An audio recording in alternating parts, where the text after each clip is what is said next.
from high atop Mount Manitoba. Mount Manitoba, the home, the mountaintop of NotInHallOfFame.com. It's a special show of how the hell did this go to number one? I can't do this alone. I'm Kirk Buchner, but I'm joined by Andrea Tessmann, right there, and Brad Nelson, right here, the pervy Muppet himself, and yay! Sorry, I can't hear that without doing the arm flail. I was counting on you to do that. And we're here to talk about how the hell did this go number one?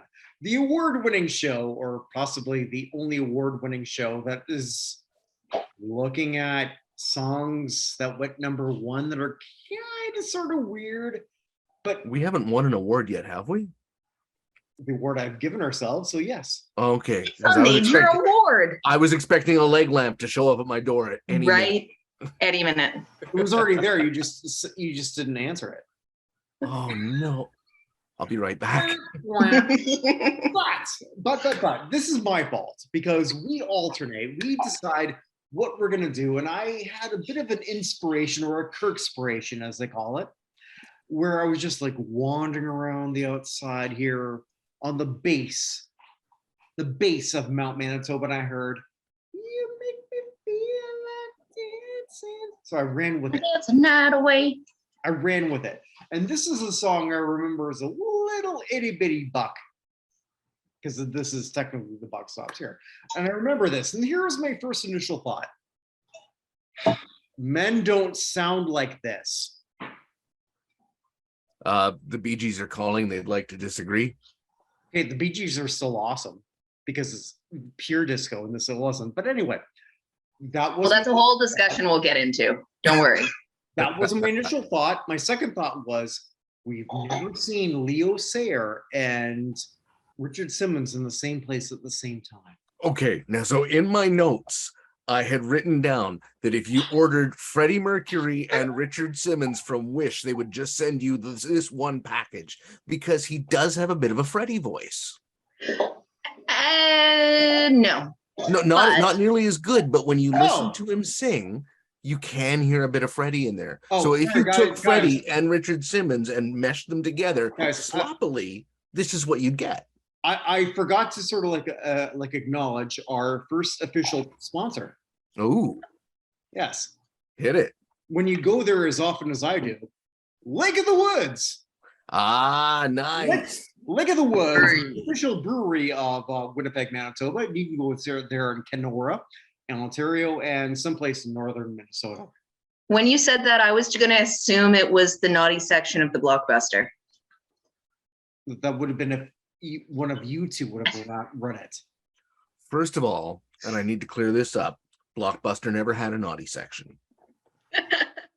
Blockbuster was a very conservative video company, and I know this because I used to work for Rogers Video when that was a thing, and we had the naughty section. Yeah, we had the naughty section. Which was run by. I'm not saying that I managed that part of it, but I was familiar. Saying you didn't. Yeah, I was familiar with it. I know what I like. I have discerning tastes. So what the hell was our song? Okay, let's get back to the brewery. Let's, if they're giving you some beers, then you gotta plug it a little better. I can get a beer here and there, but but first of all, what beer are you drinking? I am doing Channel Marker today. Channel Marker. What is that? It looks like a lager, perhaps a Pilsner. It's a light lager. It's a light lager, and I cannot wait to show Brad Nelson and Andrea Tessmann the fine things of all what that Winnipeg has to offer. Do they do the dark stuff? If they do the dark stuff, I might be in. Brad likes dark beers. He likes a malty porter. Real beer should be thick enough to stand on. Okay, well, I like some dark stuff too, but anyway, I married something that was kind of more like the light lager. But anyway, nice. So, Leo Sayer, prior to this moment, is somebody who I found. Well, I was not aware of him prior to. I wasn't. his biggest hit was "The Show Must Go On" or "Must Not Go On." I actually didn't mind that. Did either of you check that out? I did. Yes, that was him in the Poirot costume. Yes. And yeah, I had a look at that, and that's where I got the tinges of Freddy in there. Mm-hmm. He did the sad clown thing for a while. Like he did some weird shit before he got big, and then The Show Must Go On. Yeah, it still had tinges of that. I didn't like it, but at least it felt genuine. Does that make sense? Yep. Yeah. So Leo was at least something genuine at that point. You might have seen that when he did that on the Muppet Show. But this song was his breakthrough. He had 2 number ones.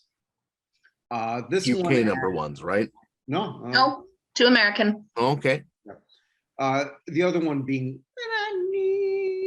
Oh yeah, I looked at that one as well. Right. But this is the one that I chose again because it just happened to feel serendipitous. Is that a word? Yes, it is. It's a word. Oh, look at that. Because it just happened to be there, and I do remember that a lot as a kid. If you were to hear that, and I sort of played the game at the famed bar, Lake of the Woods, down here. Down where? Down here. Anyway. At the base of Mount Manitoba.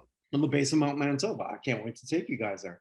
But I had the youngins, as they call it, sort of like play that game of what do you call it? Like just listening to shit for the first time. Like just music trivia? No, not music trivia. Just like I was just where some people who are a generation younger than us listening to things that were super successful. Oh, yeah. I mean, introducing, like I did with my daughter, I introduced her to Queen long before she had heard anything like that. So I played that with early 20-something bartenders. Played the music, and they went, it's not so bad. And then they saw the guy. And it changed the opinion. So Leo Sayer, to his detriment or credit, I don't know, said like I think there was a big, and you can speak on this more, Brad, because you hate disco. Absolutely. Right. But he said the song is not a disco song, but it is. It's not. It's a bit of disco. Yeah. It's a tiny bit of R&B and a whole lot of pop. And it won the freaking Grammy for R&B Song of the Year, which is just disgusting. No. Yeah, that's a lot of bullshit. Bad Grammys. Bad. Okay, every time the Grammys gets it wrong, can Andrew just sort of like be going like, bad? I learned that move from my cat. Whack. Or something, but yeah. I'm glad you brought that up because that was not right. Oh, and should we refer to Leo by his given name? What's his given name? I might have missed Gerard. I missed that one. Sure. Gerard Sayer. Yeah, it's no better than Leo. We'll run with that. No, Leo had more of the hairy-chested disco vibe going on. So I don't think that man had a hairy chest. He looked like a 12-year-old. Okay, if we're all showing our boobs. you okay, first off, you showed not just your boobs here on this show. That's true. I did drop the top. I went convertible. It was memorable for everyone involved. Yes. It's not a good memory, but it's a core memory. It sticks there. Okay, so this song, okay, pitch-wise, I fucking hated it, but why was this a hit?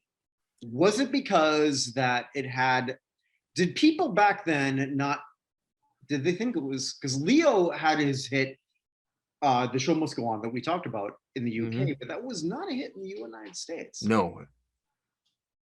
So why did it go number one? Because it was disco and people were drugged out of their minds. Obviously, that's why disco lasted as long as it did. And then the hangover came, people sobered up and went, oh, okay, that wasn't music. okay, but some just okay. I know how much you hate disco, but to be fair, Mr. To Nelson, be fair, to be fair, some disco songs expand or have lived. This isn't exactly one of them because it wasn't exactly disco. It wasn't exactly pop. It didn't know what it was. This was just some fucking goofball. So it crosses some genres. Let's start with that. It crosses some genres, so you're going to get extra radio play there. The pop stations can play it. The stations that are moving more towards disco can play it. Nowadays you can hear it in the grocery store. I hope I don't. In the 80s, you could hear it in the grocery store. I'm getting to the age where the grocery store tunes are sounding like a bop. So you got some bangers, yeah. They're playing my jams, walking down the produce aisle, and this is not it. So right now, there's a very small segment of the population sort of like picturing Andrea going like in back with a cucumber in her hand. Some tomatoes. Yeah, Andrea she brings a certain demographic. What the like loving middle-aged housewife? No, what was it? It was what was the demographic? Can't remember now. I don't remember. It was like it was very specific. Yeah, and it was diametrically opposed interests too. Yeah. Anyway, we'll do another. This fine young gentleman by the name of Gerard, or Leo, as his friends call him, started off as a songwriter. So he starts off as a songwriter. David Courtney finds him. And he and David Courtney get together and write a bunch of songs for a bunch of different people. One of them being Roger Daltrey. And Roger Daltrey charts with Giving It All Away. Which you can find on YouTube, actually. The two of them doing a duet, sorry. But yeah. Well, when he's not forcing that falsetto, and don't get me wrong, mad props to the guy for being able to hold on to a falsetto and maintain tone. I was gonna say, I don't like as much as I hate that sound from a guy. Yes, he didn't force it. Now he could do it. The problem with falsetto is until you're at least 99% perfect, you're not good. Like it's like you can't be okay at falsetto. So he's not good. You think he wasn't? No, he's got a screeching cat meets someone grabbed him by the testicles and twisted tone to his voice. Well, like so they you compare that. You compare that squawking, screechy cat sound to Barry Gibb. It's not even the same instrument. Whether your brother, whether your mother's. Like the Bee Gees are their own thing, and you can't replicate that. There's other great falsettos. Freddie had a great falsetto. Not quite, because he just had an insane range. Scissor Sisters. One fun thing, I hated you making me listen to this song, but then it reminded me of I Don't Feel Like Dancing, and then that got me into a whole Scissor Sisters amble, and that's a great falsetto. Myself too. It's true, you did. Because like sometimes you do it to yourself, you do. I did. That's what really hurts. I'll give you crap because I've already accepted the crap. This is one time where I felt inspired, just literally taking my dogs to take a shit with the knowledge, knowing that song went #1. So I thought, all right, well, fuck, we're gonna run. So Leo wound up having a bit of an interesting life, from what I saw. He was mismanaged twice. Yeah. And lost a lot of money in doing that, like a lot. So he's divorcing his first wife.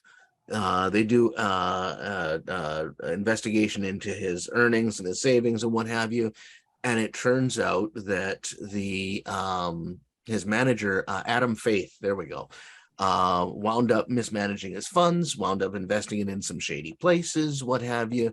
Well, and Adam Faith was a big name in the music industry too. Like he gave him his kind of start in America, but yeah, he also fucked him out of millions. Exactly that. Which is weird because that does not happen in the music industry. No, never. So he sues Faith, comes back with $650,000, then signs on with Chrysalis. No, sorry, he wound up having to sue Chrysalis to get the publishing rights to his own music, and eventually had to drop it when it reached 90,000 in lawyers fees and legal fees. So he never actually. So Brad, does he own his music? I'm not sure if today he has ownership of his music or not, but he was working on it. Yes. I believe he now has the rights to it because he is performing it to this day. Well, okay, he can perform it, doesn't necessarily mean he owns it. It just means he's not getting paid the full rights thereof. Sorry. No, just saying. Yeah, he can generally, even if you don't own the rights to your own music, you're usually able to perform it. Looking it up though. Yeah, so like I guess for me, like this is a song that just, I don't know that it translates even in the post-disco genre. Some of the disco songs move through. Like we can look at oh god, so many. I'm not even gonna go there, but Last Dance. That one. Don't Leave Me This Way. Now, would you consider things like Blondie to be disco? Blondie was disco, right? Some of it, yeah, some of it was. Some, and some translated and some didn't. This, I don't know that it did. Why? Because Leo Sayer did not go full disco. Yeah, it was kind of like a weird squishy hybrid between like I said before, disco, pop, easy listening almost. So, it can be forgettable. It might have been the sweet spot to hit number one at that time, but if you never heard this song again, if this song was immediately taken out of rotation on hold lines across, you wouldn't miss it. Here's where I'll disagree with you, Brad. I'll say that about Leo's second number one, When I Need You. If that one was wiped out, you can essentially eliminate that. This one, people do remember it. I went to the bar from Lake of the Woods here. Hey. And, yeah. And I said, this is what I'm going to be doing. And they remembered, if I just said, you made me, and they could finish that. The other song, they could not. So is it just because there's like, I got a Stevie Wonder discount vibe from the sound. I kind of pictured, dollar store Andy Gibb. Okay, but either way, we're going discount. Oh yeah. You're not paying full price for Leo Sayer. Yeah. No, yeah, definitely wish order. Maybe a step up from the dollar store. It might be like a San or a Fields. Yeah. I think also too for our American listeners, that would be very similar to Dollar Tree. Also, too, when I look back at the videos of this guy, and like he's like 5'0" and he's got his suspenders and. Oh, well, big props to the guy for making it as far as he did. And despite getting screwed over, he's still performing. He's still selling concert tickets. So to answer your question, as of December 2020, he sold some stake in his catalog and master recordings to a publishing firm that can then help him with marketing and further promoting himself. So well, to be fair, I hope he has it. To be fair. No, I hope he does. The guy didn't deserve what he got. He was putting out inoffensive stuff. He doesn't have too many, dark spots in his history at all. He didn't deserve what he got, and he got screwed over. Well, fair enough. Okay. So last thoughts before we go to, I don't even know who's next. It's Andrea's go next. Oh, scheisse. Well, okay, stall for a few minutes. Scheisen! Last thoughts on this guy, like I said, his second management company wound up screwing him over out of over £1 million because he was British Australian.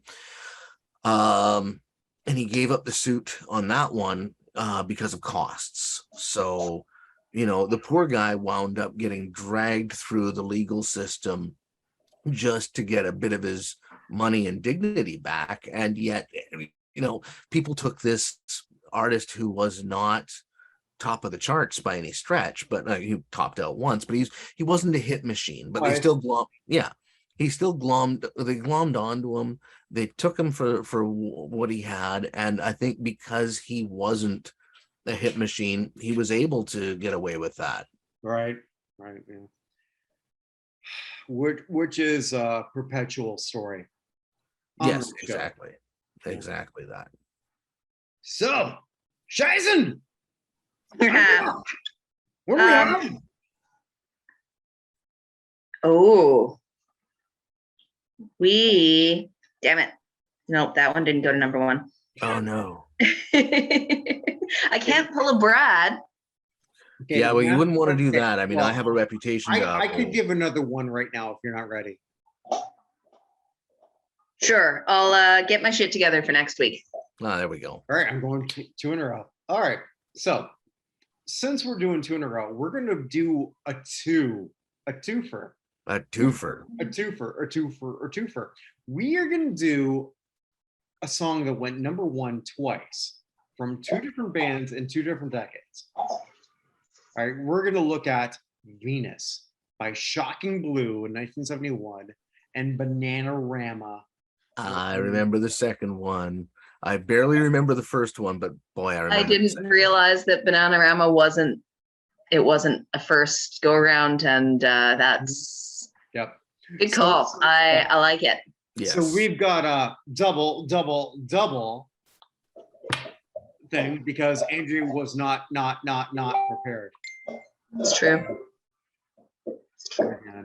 But so that's what we've got next one. So enjoy this because I'm putting it out here right now. 4 months from now, 4 months from now, we are going to switch this over to, how the hell was this a hit? Nice. So it makes it easier for me to not drop the ball. You can't drop the ball with that. But there is no ball to drop. Oh, no. Just when you think the bar can't be lowered, the ball can't be dropped. Hello. No. That shows up and castrates getting older, things. so his balls are dropping. But anyway, so with that, hey, would you like to know what else I've done? Yes. You certainly I heard haven't a written a rumor. book, have you? Heard a rumor. Rumor has it he's the one I'm leaving you for. Kirk, did you write a book? Can one of you, come on, build this up? Fuck. Kirk, did you write a book? I heard you wrote a book.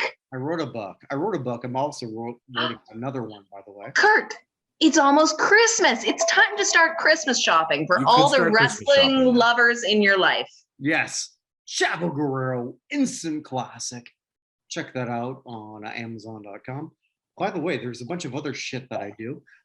There is also the Hall of Fame show that I do with Evan Nolan, where we look at Halls of Fame.